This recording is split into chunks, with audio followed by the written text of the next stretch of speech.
Hello friends, welcome back to study mania. इस video में हम लोग एडुटेरिया खाकी सीरीज का प्रैक्टिस सेट नंबर 18 को डिस्कस करने वाले हैं।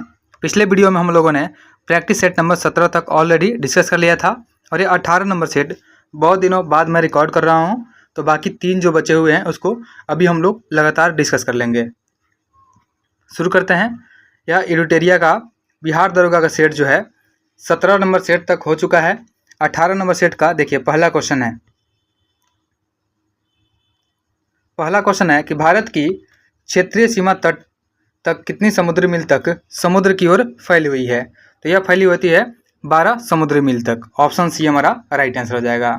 भारत की जो क्षेत्रीय सीमा होती है 12 समुद्री मील यानी लगभग जो होता है यह 22.22 किलोमीटर तक फैली होती है। और भारत की क्षेत्रीय जो सीमा होती है आधार रेखा से 12 समुद्री मील तक क्षेत्र की ओर फैला हुआ है और इस सीमा में राज्यों की संप्रभुता होती है। देखिए इसमें 3 प्रकार की सीमाएं होती है।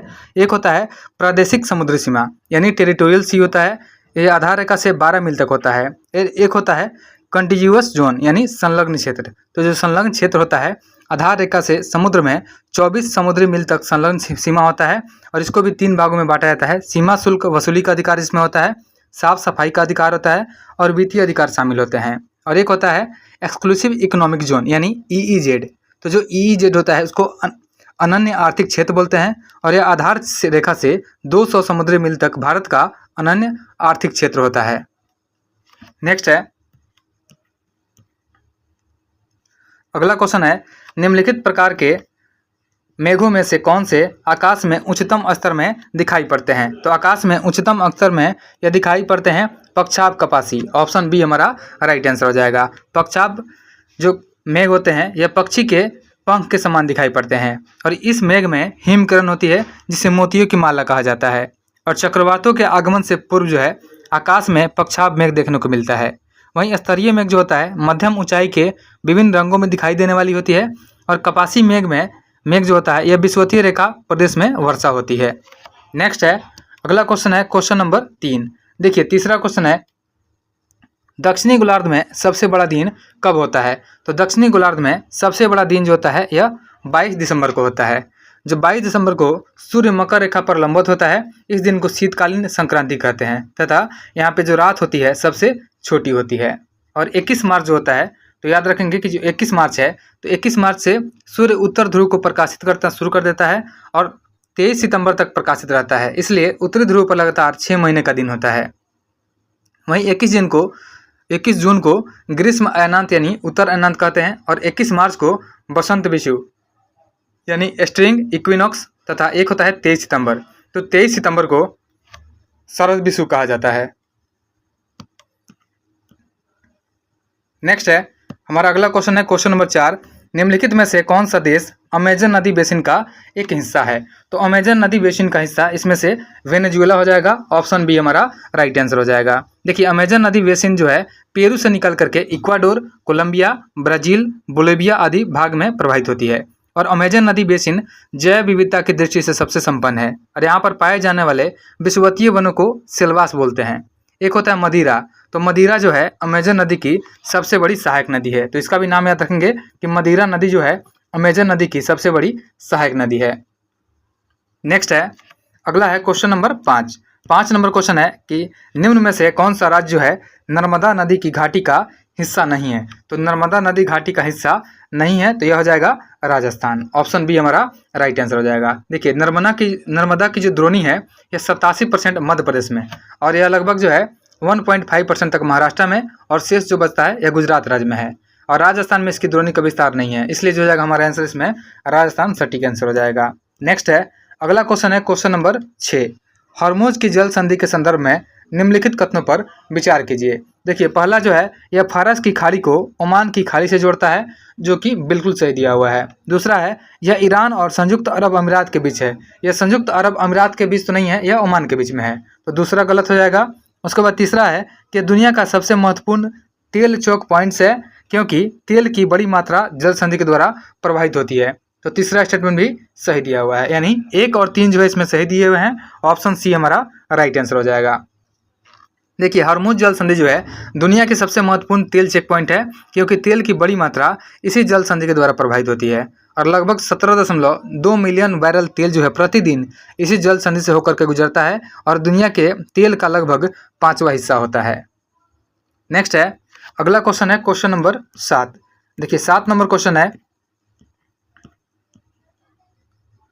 क्वेश्चन नंबर 7 है कि दक्षिण अमेरिका में मध्य अक्षांशीय घास के मैदान का क्या नाम है। तो दक्षिण अमेरिका में मध्य अक्षांशीय घास का जो मैदान है उसको हम लोग पंपास बोलते हैं। ऑप्शन बी हमारा राइट आंसर हो जाएगा। और इसका जो विस्तार है अर्जेंटीना, उरुग्वे और ब्राजील के दक्षिण भागों में फैला हुआ है। देखिए जो प्रेरीज होता है तो प्रेरीज उत्तरी अमेरिका में होता है। उसके बाद स्टेपिज जो होता है यह मध्य एशिया और पूर्वी यूरोप में होता है, इसको स्टेपिज बोलते हैं। वेल्ड जो होता है, वेल्ड दक्षिण, यह दक्षिणी अफ्रीका में होता है। और एक होता है डाउन्स, तो ऑस्ट्रेलिया के जो दक्षिणी भाग में घास का मैदान होता है उसको हम लोग डाउन्स बोलते हैं। नेक्स्ट है, अगला है क्वेश्चन नंबर 8। 8वां क्वेश्चन है कि राजस्थान में स्थित खेतड़ी खदान किसके लिए प्रसिद्ध है। तो राजस्थान में स्थित है जो खेतड़ी खदान यह तांबे के लिए प्रसिद्ध है। ऑप्शन ए हमारा राइट आंसर हो जाएगा। राजस्थान में जयपुर नगर से लगभग 80 मील यानी 128 किलोमीटर उत्तर में यह स्थित है खेतड़ी। और खेतड़ी में भारत का एकमात्र तांबा उत्पादक संस्थान है हिंदुस्तान कॉपर लिमिटेड। इसी वजह से यह देश में विशेष स्थान भी रखता है। और तांबा उत्पादन में अग्रणी मध्य प्रदेश और भंडारण में अग्रणी राजस्थान हो जाएगा। तो याद रखेंगे कि तांबा के उत्पादन में सबसे आगे हो जाएगा मध्य प्रदेश और भंडारण की दृष्टि से देखेंगे तो यह राजस्थान हो जाएगा। नेक्स्ट है, अगला है क्वेश्चन नंबर 9। 9 नंबर क्वेश्चन है कि सूची 1 तथा 2 को सुमेलित करना है और नीचे दिए गए कूट से सही उत्तर का चयन करना है। सूची 1 जो है इसमें चक्रवात का नाम है और सूची 2 जो है इसमें देश का नाम दिया हुआ है किससे संबंधित है। तो सबसे पहले चक्रवात का नाम है बागुइयो। तो बागुइयो जो है यह आता है फिलीपींस, इसका मिलान हो जाएगा हमारा फिलीपींस। उसके बाद हरिकेन, तो हरिकेन जो बोलते हैं अमेरिका में हम लोग चक्रवात को क्या बोलते हैं, हरिकेन। तो हरिकेन का हो जाएगा संयुक्त राज्य अमेरिका। उसके बाद है टाइफून, चीन में चक्रवात को बोलते हैं टाइफून, तो इसका मिलान 2 हो जाएगा। उसके बाद विली विली, तो ऑस्ट्रेलिया में तूफान को विली विली बोला जाता है, तो इसका मिलान हो जाएगा 1 हो जाएगा। देखिए आंसर की बात करते हैं तो सबसे पहले हो जाएगा 3, 4, फिर 2, फिर 1। 3, 4, 2, 1 हमारा आंसर हो जाएगा। ऑप्शन देख लेते हैं, 3, 4, 2, 1 ऑप्शन बी राइट आंसर हो जाएगा। नेक्स्ट है, अगला क्वेश्चन है क्वेश्चन नंबर 10। देखिए 10 नंबर क्वेश्चन है कि सतपुड़ा श्रेणी का निर्माण किससे हुआ है। तो सतपुड़ा श्रेणी का जो निर्माण हुआ है यह ग्रेनाइट और बेसाल्ट की चट्टानों से मिल करके हुआ है। ऑप्शन सी हमारा राइट आंसर हो जाएगा। और यह पर्वत श्रेणी जो है नर्मदा नदी और ताप्ती नदियों के बीच जल विभाजक का काम भी करती है। वहीं सतपुड़ा श्रेणी जो है इसकी सबसे ऊंची चोटी धूपगढ़ी हो जाएगा। जो धूपगढ़ी का ऊंचाई ये लगभग 1350 मीटर है, जो कि महादेव पर्वत पर स्थित है। और एक है मैकाल पर्वत की, तो मैकाल पर्वत की सर्वोच्च चोटी अमरकंटक हो जाएगा। और अमरकंटक से नर्मदा और सोन नदी का उद्गम भी हुआ है। नेक्स्ट है, अगला क्वेश्चन है 11 नंबर कि निम्न महासागरीय धाराओं में से कौन सी प्रशांत महासागर से संबंधित नहीं है। तो प्रशांत महासागर से संबंधित नहीं है पूछा गया है, तो यह हो जाएगा कनारी। देखिए कनारी ये ठंडी महासागरीय जलधारा है जो अटलांटिक महासागर से संबंधित है, तो यह हो जाएगा अटलांटिक से। उसके बाद क्यूरोशियो हो जाएगा, हम्बोल्ट और कैलिफोर्निया, यह प्रशांत महासागर से संबंधित है। देखिए जो पूर्वी है, पूर्वी ऑस्ट्रेलियाई धारा या दक्षिणी प्रशांत महासागर में है अलास्का की धारा, उत्तरी प्रशांत महासागर में। क्यूरोशियो जो है उत्तरी प्रशांत महासागर में है। उसके बाद एक होता है ओयाशिबो, तो ओयाशिबो जो है उत्तरी प्रशांत महासागर में है। नेक्स्ट है, अगला क्वेश्चन है क्वेश्चन नंबर 12। 12 नंबर क्वेश्चन है कि भारतीय प्रायद्वीप की सबसे लंबी नदी कौन सी है। तो भारतीय प्रायद्वीप की बात किया गया है, तो यहाँ पे प्रायद्वीपीय नदी सबसे हो जाएगी लंबी गोदावरी। ऑप्शन डी हमारा राइट आंसर हो जाएगा। सिर्फ अगर पूछा जाए कि भारत की सबसे लंबी नदी, तो यह हो जाता है गंगा, जो कि 2525 किलोमीटर है। लेकिन यहाँ पे प्रायद्वीपीय भारत के बारे में पूछा गया है, जो कि भारत के निचले हिस्से की नदी के बारे में पूछा गया है, तो यह गोदावरी हो जाएगा। देखिए गोदावरी का जो लंबाई है यह लगभग गोदावरी का 1465 किलोमीटर गोदावरी का लंबाई है। और इसकी लंबाई जो है प्रायद्वीपीय भारत की सबसे बड़ी नदी है। और इसका उत्पत्ति जो हुआ है महाराष्ट्र के नासिक जिले के त्र्यंबकेश्वर स्थान में हुआ है। और इसकी सहायक नदी है वेनगंगा, वर्धा, पेनगंगा, प्राणहिता, इंद्रावती और सबरी। और गोदावरी नदी जो है इसको दक्षिण गंगा या वृद्धगंगा भी बोलते हैं। नेक्स्ट है, अगला क्वेश्चन है कच्चा तीवु द्वीप जो है प्रायः चर्चा में रहता है, यह स्थित है। तो कच्चा तीवी द्वीप जो है यह स्थित है पाक जलडमरू मध्य में। ऑप्शन डी हमारा राइट आंसर हो जाएगा।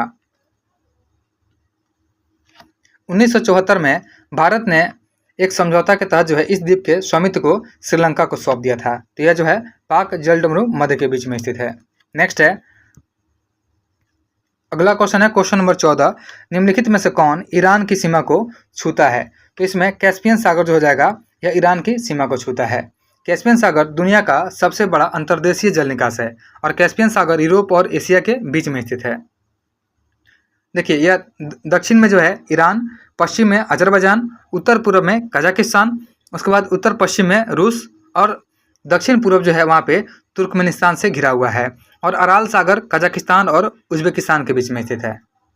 नेक्स्ट है, अगला है क्वेश्चन नंबर 15। 15 नंबर क्वेश्चन है कि गंगा नदी के दक्षिण में इसकी सहायक नदी सोन के आसपास का क्षेत्र प्राचीन काल में किस नाम से जाना जाता था? तो इसको हम लोग मगध बोलते थे। ऑप्शन डी हमारा राइट आंसर हो जाएगा। मगध जो है प्राचीन काल का पहला बड़ा राज्य था और इसके जो शासक थे बहुत शक्तिशाली थे और उन्होंने एक विशाल राज्य स्थापित किया था।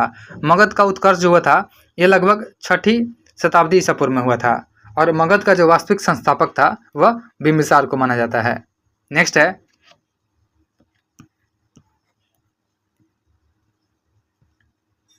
अगला है क्वेश्चन नंबर 16।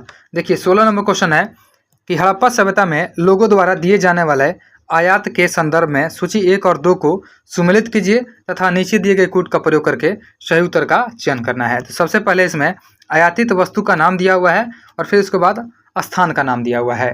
तो आयातित वस्तु की बात करते हैं तो सबसे पहले जो तांबा है तो तांबा आयातित हो जाएगा, यह राजस्थान से संबंधित है।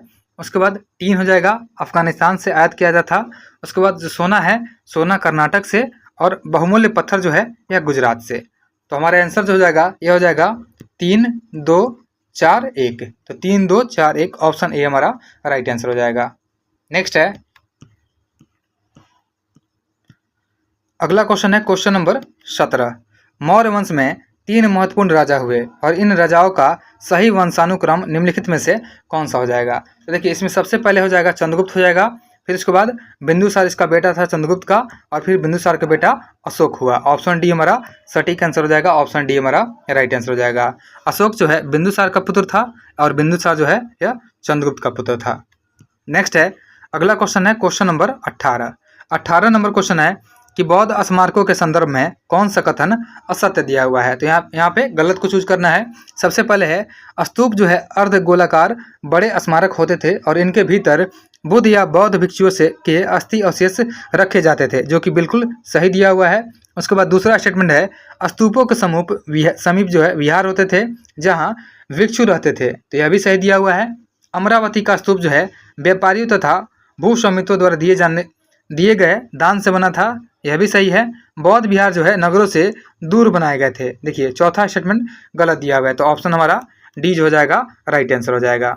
नेक्स्ट है, अगला है क्वेश्चन नंबर 19। 19 नंबर क्वेश्चन है कि दिल्ली सल्तनत के शासकों के वंश को सही कालानुक्रम में व्यवस्थित करना है। तो वंश की बात करते हैं तो सबसे पहले यहाँ पे हो जाएगा तुर्की शासक। तो तुर्की शासक जो हो जाएगा तो यह 1206 से लेकर के 1290 तक, ठीक है। तो 1206 से 1290 तक तुर्की शासक, उसके बाद 12 से 90 से लेकर के 1320 तक खिलजी वंश हो जाएगा। सबसे कम समय तक जो है खिलजी वंश का शासन रहा था, तो इसको आप लोग याद रखिएगा। उसके बाद हो जाएगा तुगलक वंश। तो तुगलक वंश हो जाएगा 1320 से लेकर के 1414 तक तुगलक वंश रहा था। सर्वाधिक समय तक शासन जो रहा था यह तुगलक वंश का रहा था। और उसके बाद सैयद वंश जो आएगा यह 1414 ईस्वी से लेकर के 1451 ईस्वी तक हो जाएगा, सैयद वंश हो जाएगा। तो सबसे पहले आप लोग याद रखेंगे कि जो सबसे कम समय तक जो शासन रहा था यह खिलजी वंश का रहा था। मात्र 30 सालों तक खिलजी वंश ने शासन किया था और सबसे अधिक जो शासन रहा था यह रहा था तुगलक वंश का। तुगलक वंश ने 94 वर्षों तक शासन किया था। तो हमारा जो अरेंज करेंगे तो 1, 2, 3, 4 हमारा आंसर हो जाएगा। ऑप्शन सी हमारा राइट आंसर हो जाएगा। नेक्स्ट है,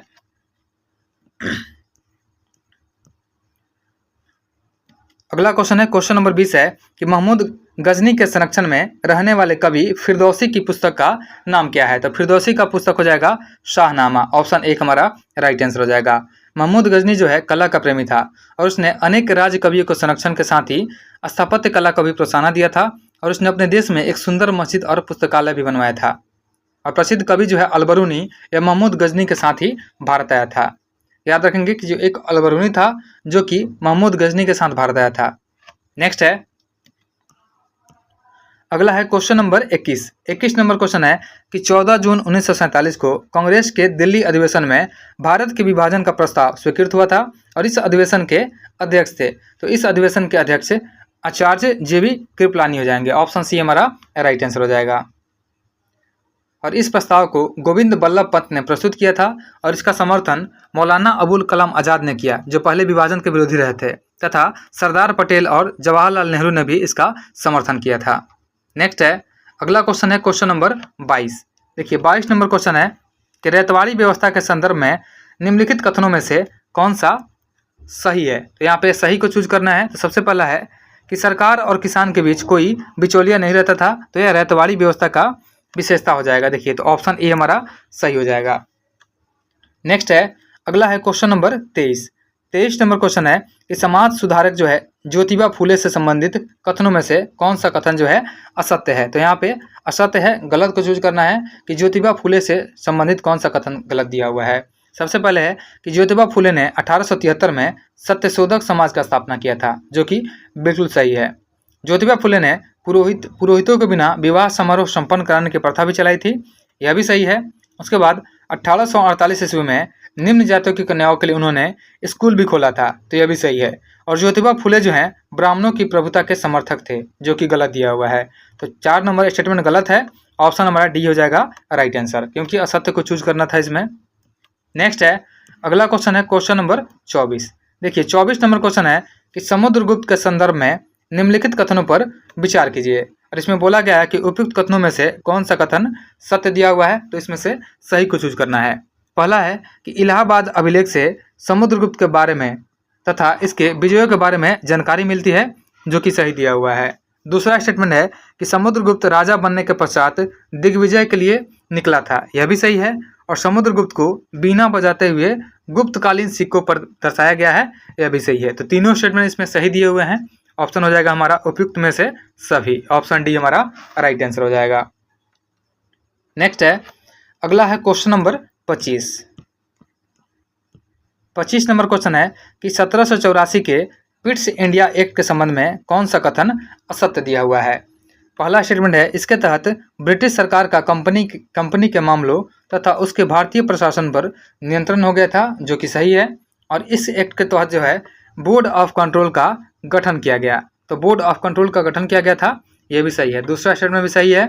तीसरा है, इस कानून ने बम्बई मद्रास प्रेसिडेंसियों को युद्ध, कूटनीति और राजस्व के मामले में निर्णय लेने के लिए स्वतंत्र कर दिया था। तो तीसरा जो हो जाएगा गलत हो जाएगा। तो तीसरा ही हमारा आंसर हो जाएगा। हमसे पूछा गया है कौन सा कथन जो है असत्य दिया हुआ है।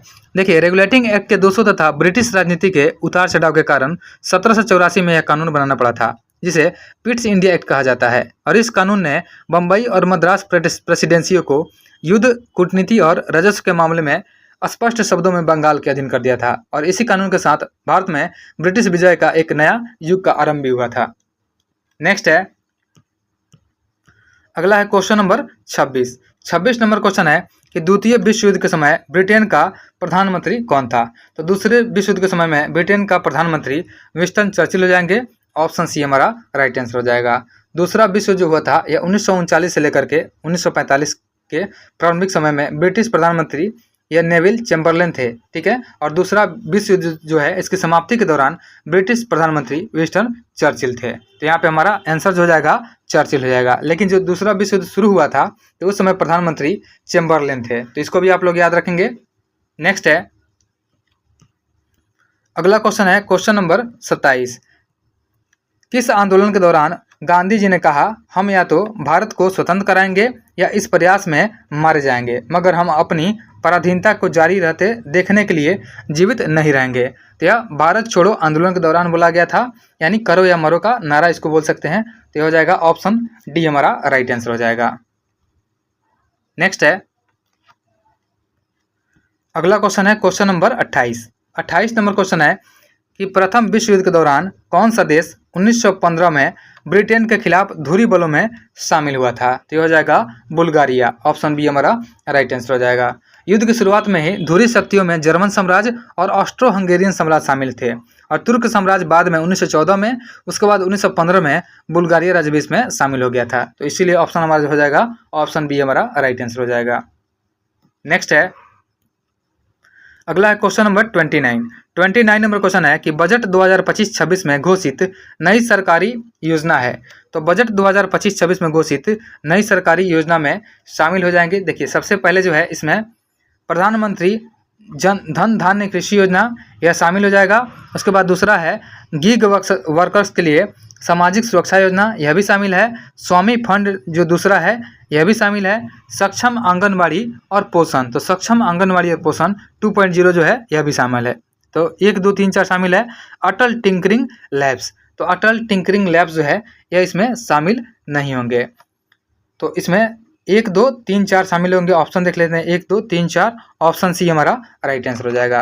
देखिए प्रधानमंत्री धन धान्य कृषि योजना जो है यह कृषि उत्पादकता को बढ़ावा देना और टिकाऊ कृषि पद्धतियों को बढ़ावा देने के लिए शुरू किया गया है। ग्रामीण समृद्धि और लचीलापन कार्यक्रम जो है यह ग्रामीण अर्थव्यवस्था को मजबूत करने के लिए किया गया है।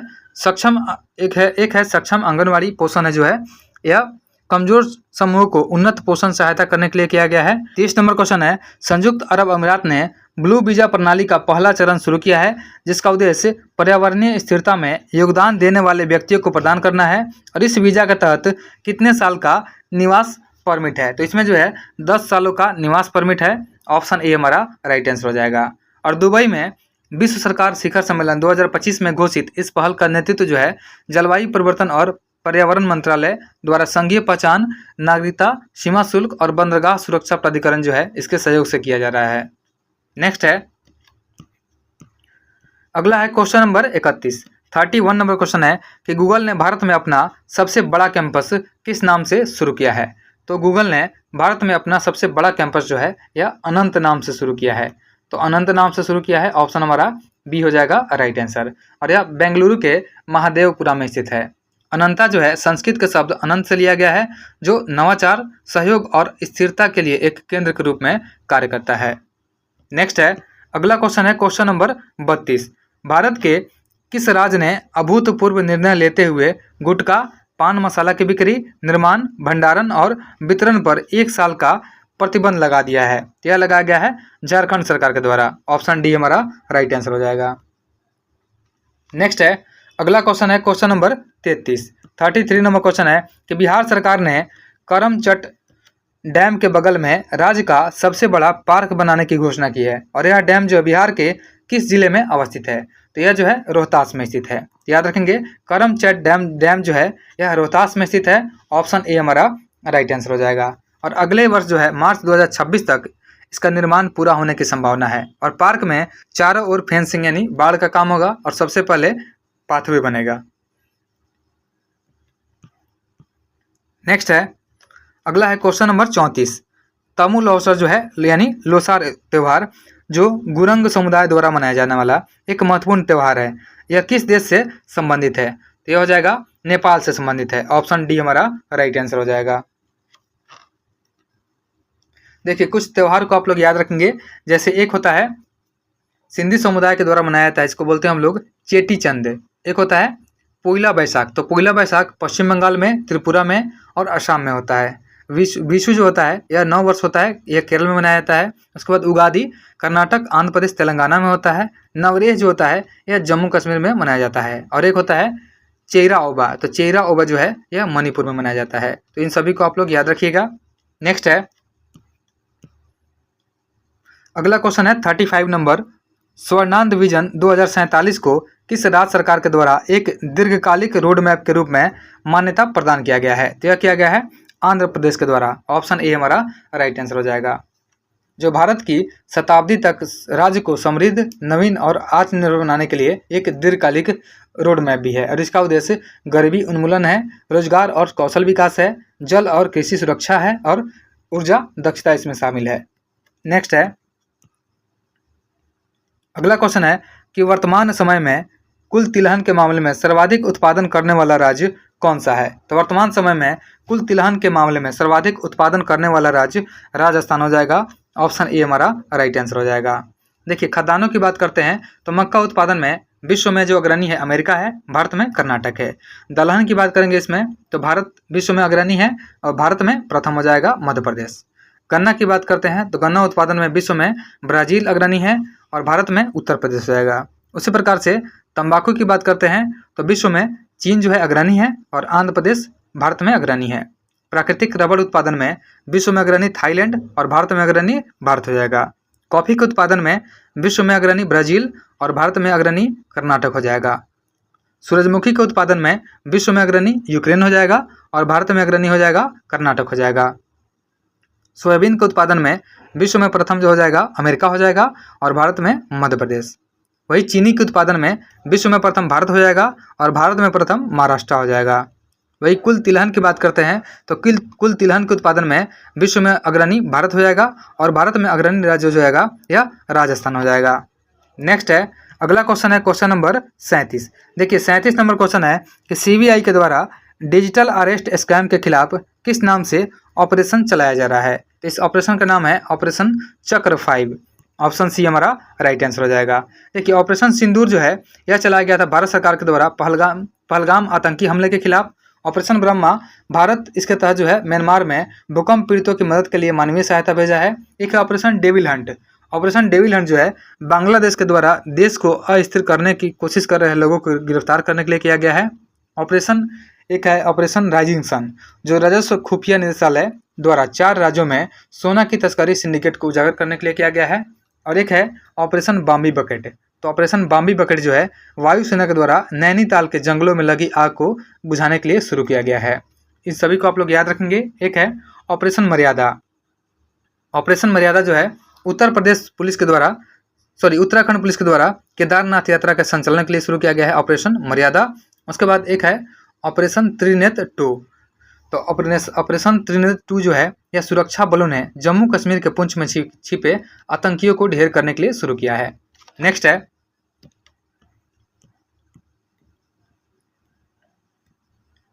अगला है क्वेश्चन नंबर 38 नंबर क्वेश्चन है कि विकलांग व्यक्तियों के लिए किस राज्य या केंद्र सरकार ने कुनसियोम योजना शुरू किया है। तो विकलांग व्यक्तियों के लिए लद्दाख ने शुरू किया है कुनसियोम योजना। ऑप्शन ए हमारा राइट आंसर हो जाएगा। देखिए योजना जो होता है यह इंपॉर्टेंट होता है, इसको आप लोग याद रखेंगे। जैसे महाराष्ट्र में शुरू किया गया है मुख्यमंत्री माझी लड़की बहन योजना, नमो शेतकरी सम्मान निधि योजना, नेक लड़की योजना। उसी तरह से हरियाणा में शुरू किया गया है हर घर गृहिणी योजना, चिराग योजना, चारा बिजाई योजना, एक ब्लॉक एक उत्पाद योजना। गोवा में है गृह आधार योजना। आंध्र प्रदेश में जगम्मा अम्मा बोडी योजना और YSR मत्स्यकारा भरोसा योजना। वैसे ही उत्तराखंड में शुरू किया गया हिम प्रहरी योजना। उसके बाद ए हेल्प कार्यक्रम। बिहार सरकार के द्वारा मिशन दक्ष शुरू किया गया है। मुख्यमंत्री अल्पसंख्यक उद्यमी योजना शुरू किया गया है। त्रिपुरा के द्वारा CM साथ योजना। उसके बाद CM 4 श्रमिक कल्याण प्रकल्प योजना, यह भी त्रिपुरा के द्वारा ही शुरू किया गया है। नेक्स्ट है अगला क्वेश्चन है कि जून 2025 को मगरमच्छ संरक्षण परियोजना के कितने वर्ष पूरे हो गए हैं। तो जून 2025 को जो है मगरमच्छ संरक्षण परियोजना को 50 वर्ष पूरे हो गए हैं। ऑप्शन बी हमारा राइट आंसर हो जाएगा। यह परियोजना जो है 1975 में उड़ीसा के भीतरकनिका राष्ट्रीय उद्यान से शुरू किया गया था और यह जो है भारत सरकार संयुक्त राष्ट्र विकास कार्यक्रम UNDP और खाद्य एवं कृषि संगठन यानी FAO के माध्यम से शुरू किया गया था। उड़ीसा जो है एकमात्र राज्य है जहां मगरमच्छ की तीनों प्रजातियां यानी घड़ियाल, मगरमच्छ और खारे पानी का मगरमच्छ पाई जाती है।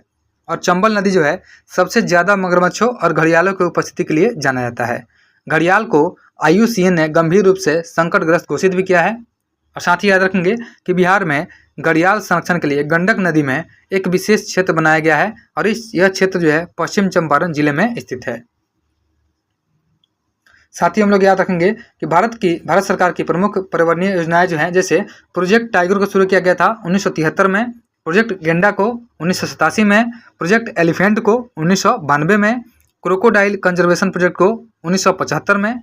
उसके बाद एक था गंगा एक्शन प्लान को 1985 में, प्रोजेक्ट डॉल्फिन को 2020 में, नमामि गंगे मिशन को 2014 में, ग्रीन इंडिया मिशन को 2011 में। तो इस प्रकार से इन सभी को आप लोग ध्यान रखिएगा।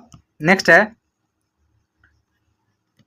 अगला क्वेश्चन है आलियावती लोंग कुमेर को किस देश में भारत का राजदूत बनाया गया है। यह बनाया गया है उत्तर कोरिया का। ऑप्शन बी हमारा राइट आंसर हो जाएगा। और यह नियुक्ति जो है 4 साल के अंतराल के बाद हुई है। भारत ने जुलाई 2021 में कोविड-19 के कारण प्योंगयांग स्थित दूतावास बंद कर दिया था और दिसंबर 2024 में दूतावास को फिर से दोबारा खोला गया है। नेक्स्ट है, अगला क्वेश्चन है क्वेश्चन नंबर 41। जून 2025 में नई दिल्ली में आयोजित इंटरनेशनल बिग कैट अलायंस यानी IBCA की पहली बैठक में इंटरनेशनल बिग कैट अलायंस के अध्यक्ष कौन चुने गए हैं? तो अध्यक्ष चुने गए हैं भूपेंद्र यादव। ऑप्शन ए हमारा राइट आंसर हो जाएगा। और यह बैठक जो है 16 जून 2025 को हुई थी और भारत के SP यादव को IBCA का महानिदेशक चुना गया है। IBCA जो है भारत की एक पहल है जिसकी घोषणा प्रधानमंत्री नरेंद्र मोदी ने 9 अप्रैल 2023 को कर्नाटक के मैसूर में प्रोजेक्ट टाइगर की 50वीं वर्षगांठ के उपलक्ष्य में की थी।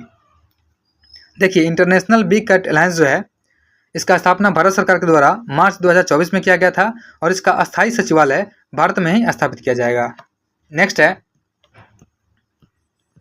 अगला है क्वेश्चन नंबर 42।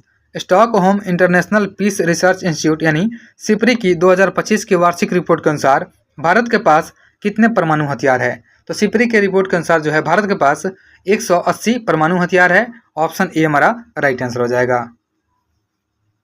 सिप्री ने रिपोर्ट जारी किया है, इसके अकॉर्डिंग परमाणु हथियारों की संख्या भारत के पास 180 है, जबकि 2024 में यह संख्या 172 थी। पाकिस्तान के पास 170 परमाणु हथियार है। चीन के पास लगभग परमाणु हथियार 600 हो गए हैं। और अमेरिका की बात करें तो रूस और अमेरिका दोनों के साथ मिलाकर के दुनिया के कुल जो है लगभग 90% रूस और अमेरिका के पास है। नेक्स्ट है, अगला है क्वेश्चन नंबर 43। हाल ही में कहाँ भारत के सबसे बड़े गति शक्ति मल्टी मॉडल कार्गो टर्मिनल का उद्घाटन किया गया है?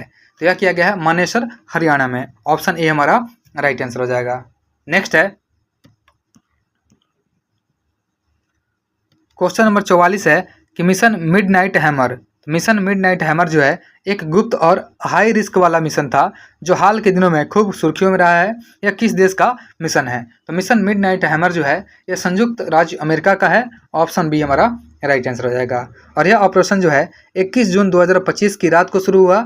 इसमें 125 से अधिक अमेरिकी विमान शामिल थे, जिनमें 7 जो है B-2 स्टील्थ बॉम्बर मुख्य थे और 7 जो है B-2 स्टील्थ बॉम्बर ने अमेरिका के व्हाइट मैन एयरफोर्स बेस से हमले के लिए उड़ान भरा था। और इन्होंने ईरान के 3 परमाणु स्थलों को क्षति पहुंचाया, जिसमें शामिल था, एक था फोर्डो, दूसरा नतांज और तीसरा इस्फहान।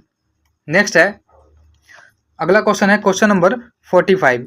45 नंबर क्वेश्चन है कि भारत के प्रधानमंत्री ने 91वें G7 शिखर सम्मेलन में भाग लिया है। यह सम्मेलन कहाँ संपन्न हुआ है? तो यह सम्मेलन जो है कनाडा में संपन्न हुआ है। ऑप्शन ए हमारा राइट आंसर हो जाएगा। देखिए, G7 जो है दुनिया के सबसे उन्नत अर्थव्यवस्थाओं France, Germany, Italy, UK, Japan, America और कनाडा का एक औपचारिक मंच है।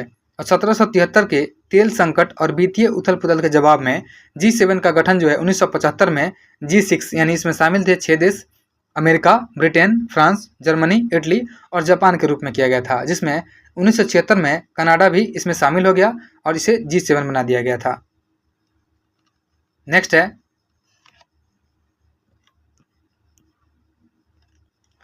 अगला क्वेश्चन है कि हाल ही में जारी क्यूएस वर्ल्ड यूनिवर्सिटी रैंकिंग 2026 में कौन सा भारतीय संस्थान शीर्ष पर आया है? तो इसमें IIT दिल्ली जो हो जाएगा शीर्ष पर हो जाएगा। ऑप्शन सी हमारा राइट आंसर हो जाएगा।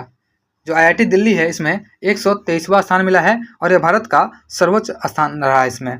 उसके बाद IIT बॉम्बे को 129वां स्थान, IIT मद्रास जो है IIT मद्रास को 180वां स्थान मिला था।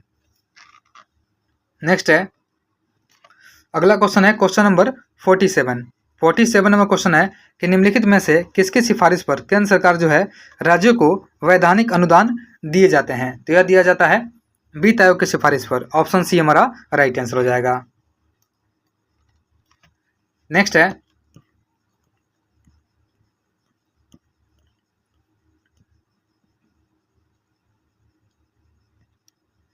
अगला है क्वेश्चन नंबर 48 निम्नलिखित में से कौन सा कार्य भारतीय चुनाव आयोग का नहीं है?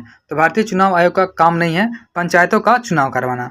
तो पंचायतों का चुनाव करवाना ये राज्य चुनाव आयोग का काम होता है। ऑप्शन ए हमारा राइट आंसर हो जाएगा।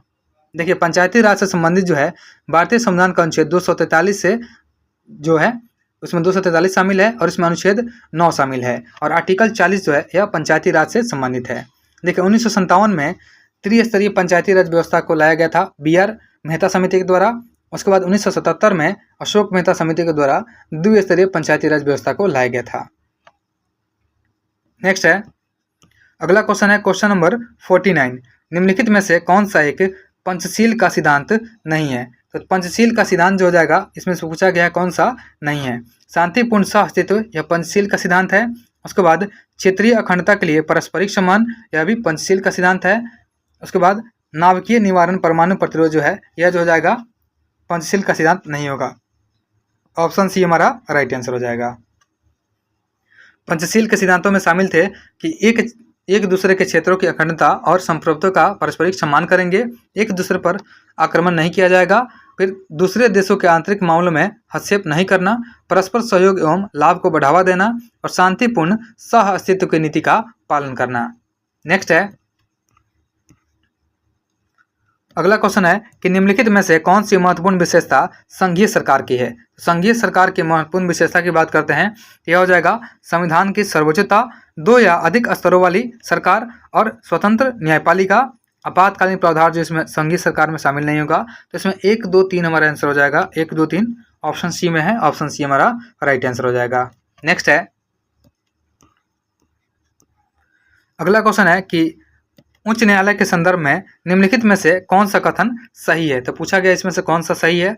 उच्च न्यायालय में न्यायाधीशों की नियुक्ति संबंधित राज्य के राज्यपाल के द्वारा की जाती है, जो कि गलत दिया हुआ है। उसके बाद है उच्च न्यायालयों में न्यायाधीशों का हस्तांतरण राज्य के राज्यपाल के परामर्श के बाद राष्ट्रपति के द्वारा होती है, यह भी गलत दिया हुआ है। उसके बाद है उच्च न्यायालय के न्यायिक पुनर्विलोकन की शक्ति जो है राज्य विधानमंडल और केंद्र सरकार दोनों के अधिनियमों और कार्यकारी आदेशों की संवैधानिकता के परीक्षण के लिए है, यह सही हो जाएगा। ऑप्शन हमारा सी जो हो जाएगा राइट आंसर हो जाएगा। नेक्स्ट है, अगला क्वेश्चन है क्वेश्चन नंबर 52 राष्ट्रीय आपातकाल की उद्घोषणा जारी होने के कितने माह के भीतर संसद के दोनों सदनों द्वारा अनुमोदित करना आवश्यक होता है? देखिए, तो राष्ट्रीय आपातकाल की उद्घोषणा जारी होने के बाद जो है यह 1 माह के भीतर दोनों सदनों के द्वारा अनुमोदित होना आवश्यक होता है। तो हमारा आंसर जो हो जाएगा 1 माह। ऑप्शन ए हमारा राइट आंसर हो जाएगा। और यदि संसद द्वारा अनुमोदित हो जाता है तो यह आपातकाल 6 महीने तक लागू रहता है और हर 6 महीने में संसद की मंजूरी के साथ इसे अनिश्चित काल तक बढ़ाया जा सकता है। नेक्स्ट है,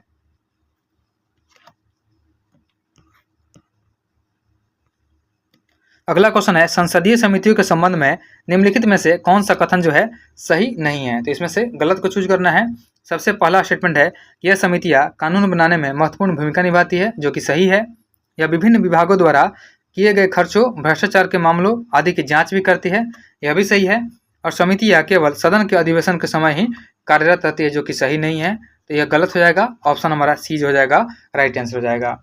देखिए, समिति की बात करते हैं तो सबसे बड़ी समिति हो जाएगी प्राक्कलन समिति। प्राक्कलन समिति में 30 सदस्य होते हैं और सभी सदस्य लोकसभा के मेंबर होते हैं। लोक लेखा समिति जो होती है इसमें 22 सदस्य होते हैं, 15 लोकसभा के और 7 राज्यसभा के। उसी प्रकार एक होती है याचिका समिति, तो याचिकाओं पर समिति बनती है, 15 लोकसभा के सदस्य होते हैं, 10 राज्यसभा के। विशेषाधिकारों की समिति होती है, इसमें भी 25 मेंबर होते हैं, 15 लोकसभा के और 10 राज्यसभा के। वैसे ही एक होती है आचार समिति, तो आचार समिति में इसमें भी 25 मेंबर होते हैं, 15 लोकसभा के और 10 जो होते हैं राज्यसभा के होते हैं। नेक्स्ट है, अगला क्वेश्चन है क्वेश्चन नंबर 54 नंबर क्वेश्चन है कि भारतीय संविधान का अनुच्छेद 44 संबंधित है। तो भारतीय संविधान का अनुच्छेद 44 जो है समान नागरिक संहिता से संबंधित है। ऑप्शन डी हमारा राइट आंसर हो जाएगा। देखिए, 42वां संविधान संशोधन जो हुआ था, तो 42वां संविधान संशोधन के तहत जो है 1976 के द्वारा DPSP में निम्न नीति निर्देशक तत्वों को जोड़ा गया था। तो इसमें जो है आर्टिकल 39 जो है 39 का ए, 39 का क जो है समान न्याय और निःशुल्क विधिक सहायता को जोड़ा गया था। उसके बाद 39 का च, 39 का जो क्लॉज च है इसको भी जोड़ा गया था। शोषण से बच्चों एवं वयस्कों की सुरक्षा उसके बाद उद्योगों के प्रबंध में कर्मचारियों की सहभागिता 43 के क में है। उसके बाद पर्यावरण संरक्षण एवं वन्य जीवों की रक्षा 48 के क में जोड़ा गया था।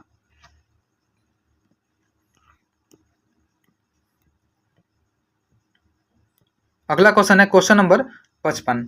55 नंबर क्वेश्चन है कि पंचायती राज संस्थाओं में आरक्षण संबंधी प्रावधान की चर्चा किस अनुच्छेद के तहत की गई है? तो यह की गई है अनुच्छेद 243 के डी के तहत। ऑप्शन बी हमारा राइट आंसर हो जाएगा।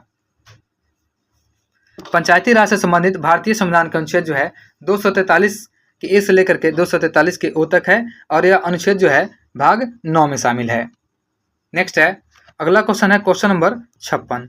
56 नंबर क्वेश्चन है कि सरकारी आयोग गठित हुआ था समीक्षा के लिए। तो सरकारी आयोग जो है यह गठित किया गया था संघ और राज्यों के मध्य संबंधों की समीक्षा के लिए। ऑप्शन हमारा जो हो जाएगा डी हो जाएगा। केवल 4 इसमें सही दिया हुआ है। नेक्स्ट है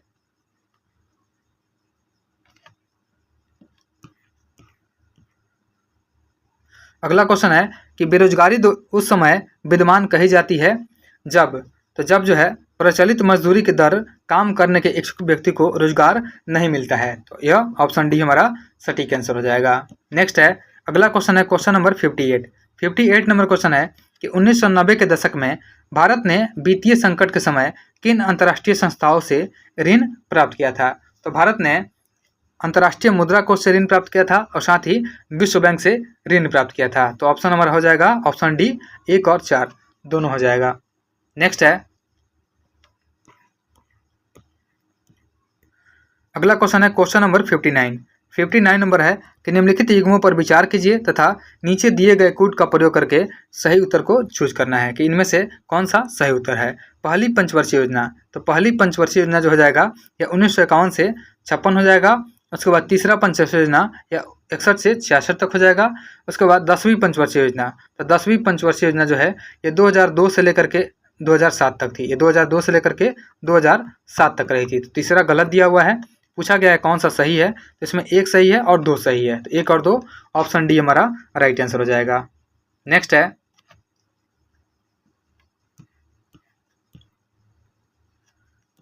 अगला क्वेश्चन है कि भारत में अधिकांश श्रमिकों का रोजगार निम्नलिखित में से किस क्षेत्र के अंतर्गत आता है? तो यह आता है प्राथमिक क्षेत्र के अंतर्गत आता है। ऑप्शन बी हमारा राइट आंसर हो जाएगा। द्वितीय क्षेत्र जो है लगभग 24% श्रम बल को नियोजित कर रहा है। देखिए जो प्राथमिक क्षेत्र होता है कृषि एवं संबंध क्षेत्र इसमें शामिल होते हैं, वानिकी, मत्स्य पालन, खनन, उत्खनन। उसके बाद द्वितीय क्षेत्र में विनिर्माण, निर्माण, गैस, जल और विद्युत आपूर्ति शामिल है। तृतीय क्षेत्र जो होता है यह सेवा क्षेत्र होता है, जैसे व्यापार, होटल, रेस्टोरेंट, परिवहन, ये सभी तृतीय क्षेत्र के अंतर्गत आते हैं। नेक्स्ट है अगला है क्वेश्चन नंबर 61। 61 नंबर क्वेश्चन है सेंसेक्स बॉम्बे स्टॉक एक्सचेंज जो है बीएसई का प्रचलित सूचकांक है और बीएसई में सूचीबद्ध कितनी ब्लू चिप कंपनियों में इसका मापन होता है? तो यह जो होता है 30 ब्लू चिप कंपनियों में इसका मापन होता है। ऑप्शन जो हो जाएगा हमारा बी राइट आंसर हो जाएगा। इसे 1 जनवरी 1986 को बॉम्बे स्टॉक एक्सचेंज के द्वारा पेश किया गया था। नेक्स्ट है अगला क्वेश्चन है क्वेश्चन नंबर 62। 62 नंबर क्वेश्चन है कि वस्तुओं के आयात एवं निर्यात पर लगाया गया कर जो है डैश के रूप में जाना जाता है? तो यह सीमा शुल्क यानी कस्टम ड्यूटी के रूप में जाना जाता है। ऑप्शन ए हमारा राइट आंसर हो जाएगा। और यह विदेशी व्यापार नियंत्रण और नीति का एक रूप है जो घरेलू उद्योग को प्रोत्साहित या संरक्षित करने के लिए विदेशी वस्तुओं पर कर लगाता है। नेक्स्ट है अगला है क्वेश्चन नंबर 63। 63 नंबर क्वेश्चन है कि किन दो भौतिक राशियों में मात्रक समान है? तो देखिए समान मात्रक की बात की गई है, तो समान मात्रक वेग और चाल में हो जाएगा। यहाँ पे ऑप्शन सी हमारा राइट आंसर हो जाएगा। देखिए एसआई जो वेग का एसआई मात्रक होता है यह मीटर पर सेकंड होता है, तो वेग का एसआई मात्रक यहाँ पे मीटर पर सेकंड हो जाएगा। उसके बाद चाल का जो एसआई मात्रक होता है यह भी मीटर पर सेकंड ही होता है, तो दोनों का मीटर पर सेकंड यानी दोनों का सेम हो जाएगा। उसके बाद ऊर्जा का एसआई मात्रक जो होता है ऊर्जा का जूल होता है, और उसके बाद बल का एसआई मात्रक जो होता है तो बल का एसआई मात्रक न्यूटन होता है। नेक्स्ट है अगला क्वेश्चन है 64 नंबर, किसी पदार्थ का क्वथनांक दाब में वृद्धि के साथ क्या होता है? बढ़ता है। तो यह बढ़ता है। ऑप्शन ए हमारा राइट आंसर हो जाएगा। जिस ताप पर कोई द्रव उबलता है उसको हम लोग क्वथनांक बोलते हैं, और क्वथनांक जो होता है यह दाब का समानुपाती होता है। नेक्स्ट है अगला क्वेश्चन है क्वेश्चन नंबर 65। 65 नंबर क्वेश्चन है कि निम्न में से कौन सा यंत्र जो है यंत्र गेज दाब को मापने के लिए प्रयुक्त किया जाता है। तो दाब को मापने के लिए प्रयुक्त किया जाता है यह मैनोमीटर को यूज किया जाता है। ऑप्शन सी हमारा राइट आंसर हो जाएगा। गेज दाब जो होता है द्रव के अंदर दाब एवं वायुमंडलीय दाब का अंतर होता है, इसको हम लोग गेज दाब बोलते हैं। तो यह मैनोमीटर के द्वारा मापा जाता है। उसके बाद तापमापी के द्वारा ताप को मापा जाता है। सिर्फ मैनोमीटर की बात करेंगे तो गैसों का दाब मापते हैं। उसके बाद बैरोमीटर जो होता है तो बैरोमीटर से घनत्व को मापते हैं। नेक्स्ट है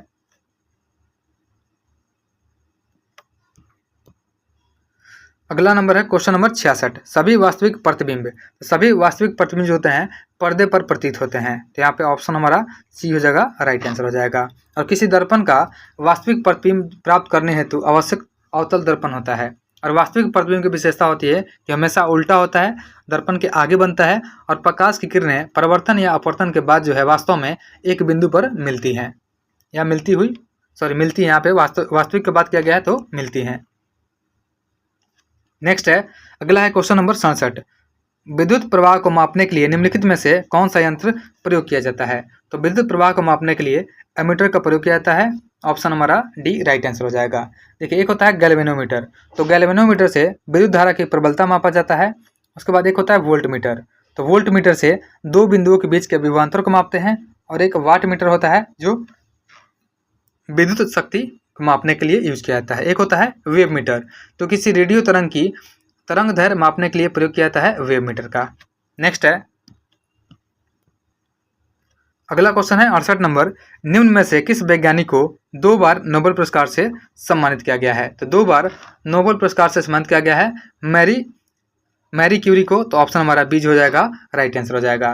देखिए एक बार 1903 में रेडियो सक्रियता की खोज के लिए इनको सम्मानित किया गया था फिजिक्स में। 1903 में एक बार सम्मानित किया गया था। उसके बाद 1911 में, तो 1911 में इनको रेडियम में शुद्धिकरण और पोलोनियम की खोज के लिए रसायन का नोबेल मिला था। तो पहले 1903 में फिजिक्स में और 1911 में केमिस्ट्री में नोबेल प्राप्त की थी इन्होंने। उसके बाद अगला क्वेश्चन है क्वेश्चन नंबर 69। 69 नंबर क्वेश्चन है रदरफोर्ड के अल्फा कणों के प्रकीर्णन प्रयोग में परिणाम स्वरूप किसकी खोज हुई थी। तो इसमें परमाणु के नाभिक का खोज हुआ था। ऑप्शन डी हमारा राइट आंसर हो जाएगा। देखिए इलेक्ट्रॉन का खोज की बात करते हैं तो जे थॉमसन ने इलेक्ट्रॉन का खोज किया था। उसके बाद न्यूट्रॉन का खोज यह चैडविक के द्वारा किया गया था। और पोजिट्रॉन का खोज किया था एंडरसन के द्वारा किया गया था। और इसके बाद न्यूट्रिनो का खोज की बात करते हैं तो न्यूट्रिनो का खोज किया गया था पॉली के द्वारा। नेक्स्ट है अगला क्वेश्चन है क्वेश्चन नंबर 70 नंबर क्वेश्चन है कि HpO3 यहाँ पे पावर 2- में दिया हुआ है, तो P का ऑक्सीकरण संख्या क्या होगा। तो इसमें जो है +5 हो जाएगा। देखिए H का जो होता है H का +1 होता है। उसके बाद जो P होता है तो P का हो जाएगा आपको P का यहाँ पे X +3 हो जाएगा, जो पता नहीं है हमको P का निकालना है। तो प्लस वो ऑक्सीजन 3 है तो P 3 हो जाएगा। उसके बाद ऑक्सीजन का तो पता है -2 होता है तो -2 हो जाएगा।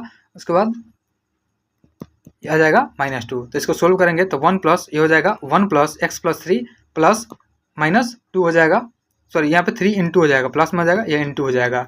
जब इसको सोल्व करेंगे तो ये हो जाएगा 1 + x = +4, यानी x का वैल्यू जो आ जाएगा यहाँ पे 3, यानी प्लस में पॉजिटिव आएगा।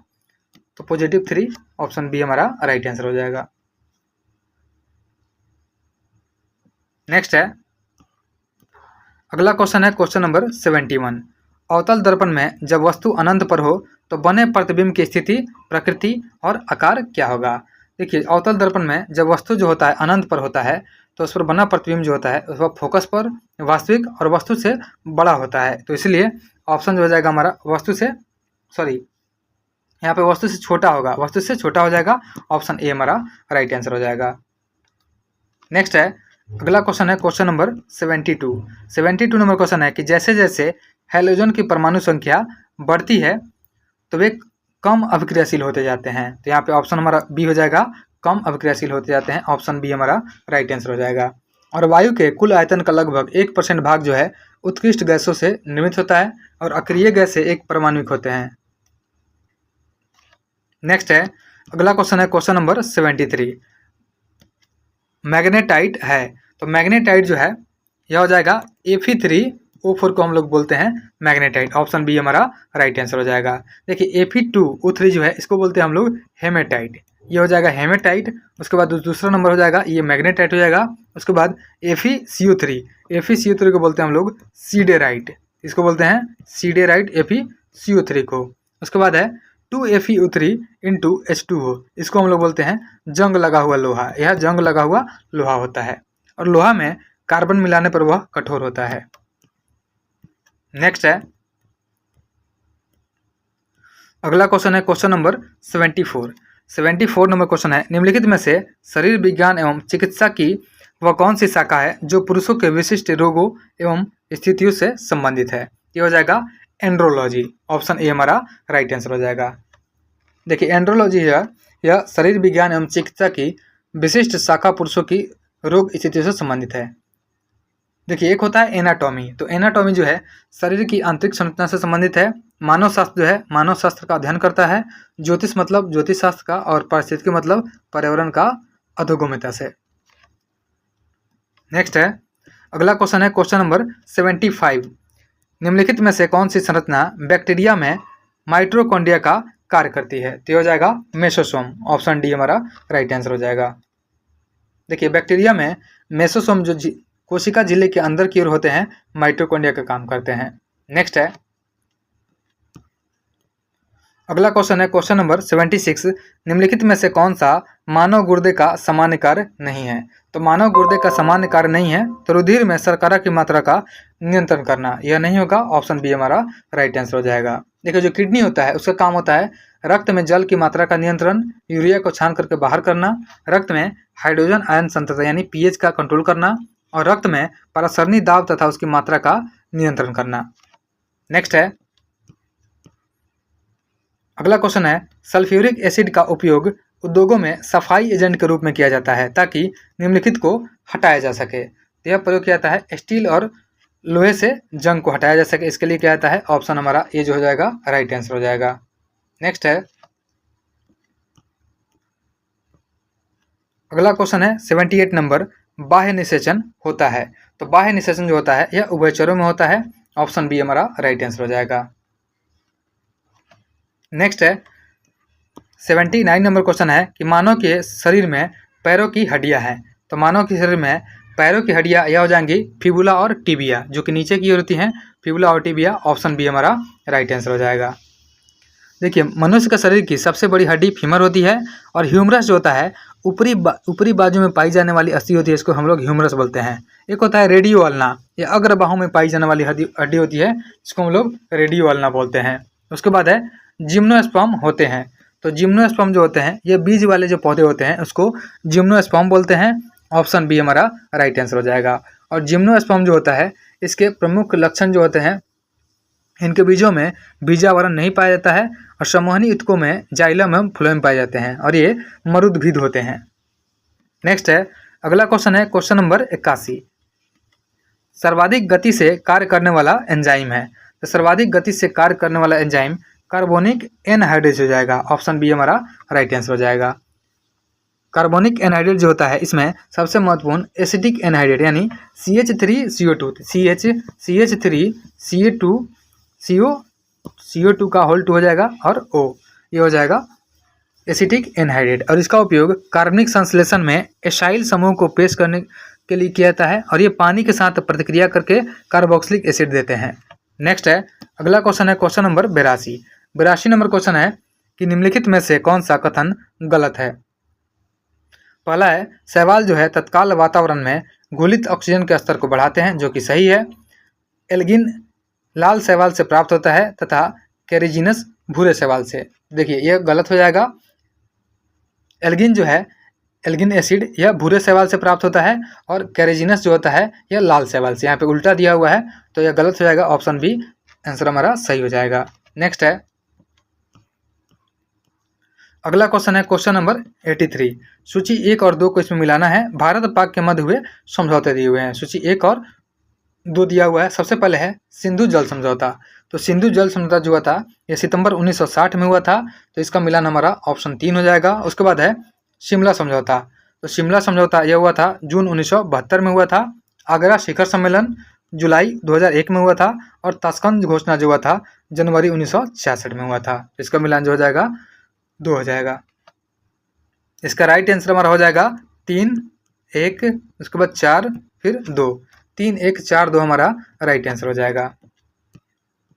देखिए 3, 1, 4, 2 ऑप्शन बी में दिया हुआ है, ऑप्शन बी हमारा राइट आंसर हो जाएगा। देखिए सबसे पहले हम लोग देखते हैं कि जो ये हुआ था सिंधु जल समझौता, सिंधु जल संधि। तो सिंधु जल संधि जो हुआ था 1960 में सिंधु नदी जल समझौता के अंतर्गत सिंधु, झेलम और चेनाब को पाकिस्तान की नदियों के रूप में, जबकि सतलज, रावी, ब्यास पर भारत के नियंत्रण को स्वीकार किया गया था।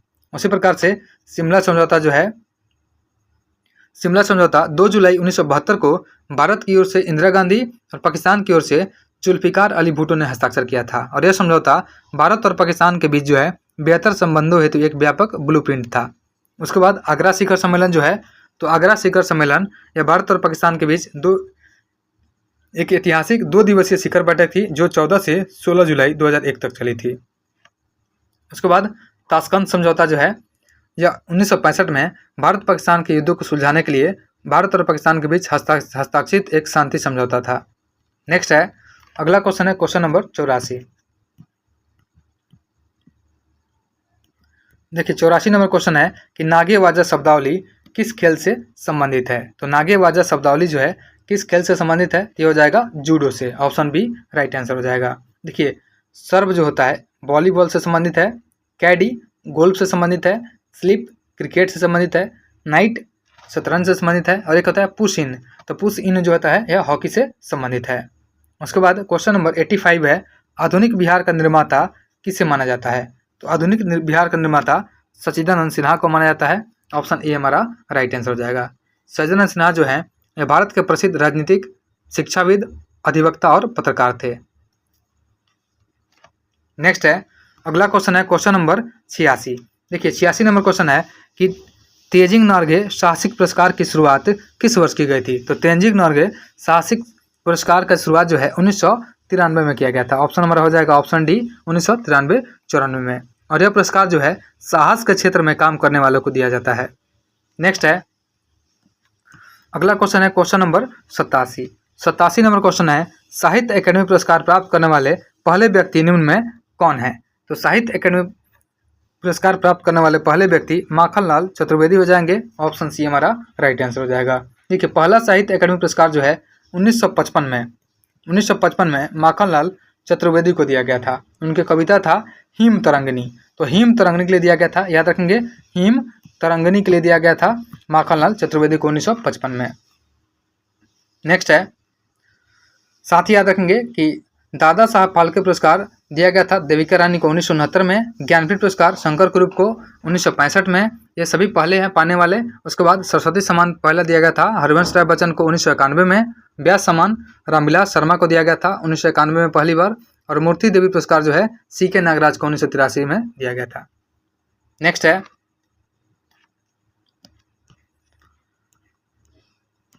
अगला क्वेश्चन है क्वेश्चन नंबर 88।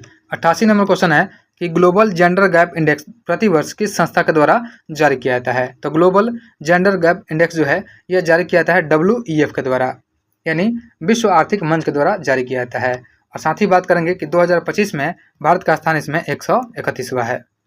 नेक्स्ट है, अगला क्वेश्चन है क्वेश्चन नंबर 89। 89 नंबर क्वेश्चन है, you dash have waited until the light is green before you cross the road. यहाँ पे विल का प्रयोग होगा, you will have waited until the light is green before you cross the road. तो will option A हमारा right answer हो जाएगा। Next है, अगला क्वेश्चन है क्वेश्चन नंबर 90 नंबर क्वेश्चन है कि choose the option of the direct to indirect speech. Direct से इनडायरेक्ट में चेंज करना है। He said I have written a prize winning essay, तो इसका हो जाएगा ही सेड दैट ही, यहाँ पे आई का हो जाएगा चेंज, ही हो जाएगा, यहाँ ही हैड हो जाएगा, he had written a prize winning essay, तो ही हैड हो जाएगा, यहाँ पे हो जाएगा ऑप्शन सी हमारा राइट आंसर हो जाएगा। उसके बाद अगला क्वेश्चन है क्वेश्चन नंबर 91। इनमें से किस समूह में सभी शब्द जो है शुद्ध लिखा गया है। तो सभी शब्द को शुद्ध किस में लिखा गया है उसको चूज करना है। तो इसमें प्रकृति तो सही है, पुनर्जन्म देखिए यहाँ पे आधा ना हो जाएगा, गलत है। दूसरा है प्रकृति, पुनर्जन्म, भर्सना, बलिष्ठ, यहाँ पे बीज हो जाएगा, राइट आंसर हो जाएगा। उसके बाद 92 नंबर क्वेश्चन है द्वंद्व समास का उदाहरण इनमें से है। तो द्वंद्व समास का उदाहरण हो जाएगा दिनहीन। ऑप्शन ए हमारा राइट आंसर हो जाएगा। देखिए, जिस समास में दोनों पद प्रधान होता है या दोनों पद समान होता है और दोनों पदों को मिलाते हैं तो मैं जो है अथवा और या अथवा या का यूज किया जाता है, योजक शब्द मतलब लुप्त हो जाता है, उसे हम लोग द्वंद्व समास बोलते हैं। जैसे दाल भात, दाल या भात, दाल और भात का हो जाता है दाल भात। उसी तरह से एग्जाम्पल हमारा हो जाएगा, तो दिनहीन हमारा आंसर हो जाएगा ऑप्शन ए दिनहीन। नेक्स्ट है, अगला क्वेश्चन है क्वेश्चन नंबर 93। अभिज्ञ में उपसर्ग है, तो अभिज्ञ में अभी उपसर्ग हो जाएगा, ऑप्शन ए हमारा राइट आंसर हो जाएगा। नेक्स्ट है, मानव विकास सूचकांक की अवधारणा का प्रतिपादन कब किया गया? तो मानव विकास सूचकांक जो है संयुक्त राष्ट्र विकास कार्यक्रम के द्वारा जारी किया जाता है और यह सूचकांक 1990 से जारी किया जा रहा है और इसका जो विकास किया गया था 1990 में हुआ था, प्रतिपादन 1990 में। ऑप्शन सी हमारा राइट आंसर हो जाएगा। नेक्स्ट है, अगला क्वेश्चन है क्वेश्चन नंबर 95। देखिए, 95 नंबर क्वेश्चन जो है इसको सोल्व करना है तो सबसे पहले हम लोग ब्रैकेट को तोड़ते जाएंगे। तो यह हो जाएगा हमारा -261, यहाँ पे माइनस हो जाएगा 380 हो जाएगा, प्लस यह 521 हो जाएगा, माइनस माइनस प्लस हो जाएगा, फिर उसके बाद प्लस 821 हो जाएगा, फिर उसके बाद प्लस हो जाएगा 200 प्लस 212 हो जाएगा। जब हम लोग इसको ऐड करेंगे तो यह हो जाएगा एक, उसके बाद 1 2 3, यहाँ पे माइनस भी दिया हुआ है, तो लास्ट में इसका यूनिट देता आएगा, यूनिट डिजिट इसका 3 आ जाएगा। ठीक है, इसका आंसर जो हो जाएगा, इसका आंसर हो जाएगा 913। ऑप्शन डी हमारा राइट आंसर हो जाएगा। नेक्स्ट है, अगला क्वेश्चन है 96 नंबर। एक कार्य को P और Q और R तथा R और P द्वारा क्रमशः 12, 15 और 20 दिनों में पूरा किया जाता है, तो P अकेले उस कार्य को कितने दिनों में पूरा करेगा? देखिए, तो सबसे पहले इसमें जो दिया गया है कि P और Q का दिया गया है, तो P और जो Q है तो P प्लस Q को Q जो हो जाएगा, उसके बाद P और Q जो करता है यह करता है 12 दिनों में। उसके बाद है Q प्लस R, तो Q प्लस R जो करेगा यह इससे 15 दिनों में करेगा। उसके बाद R और P, तो R और P इसको पूरा करेगा, यह किया जाएगा 20 दिनों में। तो तीनों का एलसीएम लेंगे हम अगर, तो इसका एलसीएम आ जाएगा 60, तो यानी टोटल वर्क जो हो जाएगा इसको हम लोग 60 मान लेंगे। तो यह 12 जो है इसका एफिशिएंसी 5 हो जाएगा, यानी P और Q का एफिशिएंसी 5 हो गया। उसके बाद Q और R का एफिशिएंसी 4 हो जाएगा और इसका एफिशिएंसी हो जाएगा R और P का एफिशिएंसी 3 हो जाएगा। तो अगर हम तीनों को साथ लेंगे P Q और R तीनों को साथ लेते हैं तो 60 जो हो जाएगा, P तीनों को साथ लेंगे तो यह हो जाएगा 60 गुना 2, यानी वर्क हो गया। उसके बाद हो जाएगा तीनों को साथ लेंगे तो P जो है डबल बार यूज किया गया है, Q को भी डबल बार यूज किया गया है और R को भी डबल बार। तो यहाँ पे 5 + 4 + 3 इफिशियंसी को ऐड कर देंगे, जो डिवाइडेड बाई 2 हो जाएगा, क्योंकि यहाँ पे तीनों को 2 बार यूज किया गया है। ठीक है, इसको हम लोग सोल्व करेंगे तो यह आ जाएगा 120 बटा ये हो जाएगा 7 5 12, तो यानी 10। तो 10 दिन इसका हो जाएगा आंसर, 10 दिन हो जाएगा। उसके बाद पूछा गया है P द्वारा अकेले पूछा गया है, तो P के द्वारा अकेले पूछा गया है। जब टाइम निकालेंगे तो हमारा टाइम जो हो जाएगा ये हो जाएगा 10 गुना 15 डिवाइडेड बाई, या 15 में से 10 चला जाएगा 5, तो 5 की एफिशिएंसी हो जाएगा 5 से 15, तो 30 दिनों में यह काम जो हो जाएगा अकेले P के द्वारा पूरा किया जाएगा 30। ऑप्शन हमारा डी जो हो जाएगा राइट आंसर हो जाएगा। नेक्स्ट है, अगला क्वेश्चन है क्वेश्चन नंबर 97। किसी निश्चित धनराशि पर साधारण ब्याज की दर में 3% की वृद्धि होने पर प्राप्त होने वाले साधारण ब्याज में 2 से 40 रुपये की वृद्धि हो जाती है, तो निवेश की गई राशि ज्ञात करना है। तो देखिए, तो सबसे पहले 3% वृद्धि होती है, तो यहाँ पे फॉर्मूला जो होता है यह होता है P/RT बटा 100 होता है। देखिए, तो P यहाँ पे R जो होता है तो R + 3, यानी 3% का वृद्धि होता है रेट में और इंटू टाइम होता है, तो डिवाइडेड बाई 100, और इसका जो डिफरेंस होगा माइनस P/RT जो होता है नॉर्मली P/RT बाई 100, तो इसका डिफरेंस जो है ये आ रहा है 240। तो इसको सोल्व करेंगे तो ये हो जाएगा P × 3 × T divided by 100 is equal to 240, यानी तो T का मान तो हमारा 1 हो जाएगा, तो P का मान जब T का मान 1 हो जाएगा तो ये हो जाएगा P × 3 और T का मान 1 हो जाएगा तो ये हो जाएगा 24,000 हो जाएगा। तो जब सोल्व करेंगे तो P का मान हमारा 24,000 बटा 3, यानी 8,000 रुपये आ जाएगा। तो हमारा आंसर जो हो जाएगा 8,000, ऑप्शन सी हमारा राइट आंसर हो जाएगा। नेक्स्ट है, अगला क्वेश्चन है क्वेश्चन नंबर 98। देखिए, 98 नंबर क्वेश्चन है कि एक निश्चित कूट भाषा में युगल को VZ FZO के रूप में लिखा जाता है। इसी कूट भाषा में PUPILS को किस प्रकार लिखा जाएगा। तो सबसे पहले देखेंगे हम लोग यहाँ पे विपरीत अक्षर का प्रयोग किया गया है। तो जब विपरीत का प्रयोग किया गया है यानी सीधा या पांचवें पे आता है तो ये उल्टे से पांचवें पे आता है भी। तो यहाँ पे P जो है, P का उल्टा हमारा हो जाएगा K, उसके बाद U का उल्टा हो जाएगा हमारा F, फिर P का यहाँ पे उल्टा K हो जाएगा तो KFK। तो KFK ऑप्शन एक ही ऑप्शन में है, ऑप्शन ए हमारा राइट आंसर हो जाएगा। नेक्स्ट है, अगला क्वेश्चन है क्वेश्चन नंबर 99। नीचे दिए गए पैटर्न को ध्यानपूर्वक अध्ययन कीजिए और उस संख्या का चयन कीजिए जो इनमें से प्रश्न चिन्ह के स्थान पर रखी जा सकती है। तो प्रश्न चिन्ह के स्थान पर क्या रखा जा सकता है, देखिए सबसे पहले दिया हुआ है, सबसे पहले दिया गया 4 गुना 2 प्लस 1 दिया गया है, ठीक है। उसके बाद जो है 6 गुना 2 12 प्लस 2 दिया गया है, और यहाँ पे जो है 8 गुना 2 प्लस 3 दिया गया है, यहाँ पे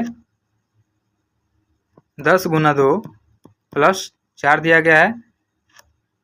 इसी प्रकार से जो 29 दिया हुआ है 12 गुना 2 प्लस 5 दिया गया है, ये हो जाएगा, सॉरी वाट के जगह पे आ जाएगा यह 14 गुना 2 प्लस 6 हो जाएगा, तो यह हो जाएगा 28 अच्छे 34 34 हो जाएगा। ऑप्शन हमारा डी राइट आंसर हो जाएगा। नेक्स्ट है, लास्ट क्वेश्चन है क्वेश्चन नंबर 100। देखिए 100वां क्वेश्चन बोलता है कि गोविंद जो है गोपाल से कहता है कि तुम मेरे नाना की इकलौती पुत्री के पुत्र हो, गोविंद गोपाल से किस प्रकार संबंधित है। तो देखिए प्रश्न के अकॉर्डिंग हम लेंगे हम लोग, तो गोविंद का नाना जो हो जाएगा, पहले हम लोग गोविंद के बारे में लिखते हैं। गोविंद जो बोलता है तो गोविंद बोलता है कि गोविंद के नाना, तो गोविंद के हो जाएंगे नाना, तो इनका जी नाना की इकलौती पुत्री हो जाएगी, इनकी पुत्री हो जाएगी, और इनका जो बेटा हो जाएगा यह हो जाएगा गोपाल। तो गोपाल के बारे में पूछा गया है, तो नाना, इनके नाना की पुत्री यानी इसकी गोविंद की माँ है, और इनकी माँ की पुत्री यानी इसका भाई है, तो ऑप्शन हमारा हो जाएगा भाई हो जाएगा, ऑप्शन ए हमारा राइट आंसर हो जाएगा।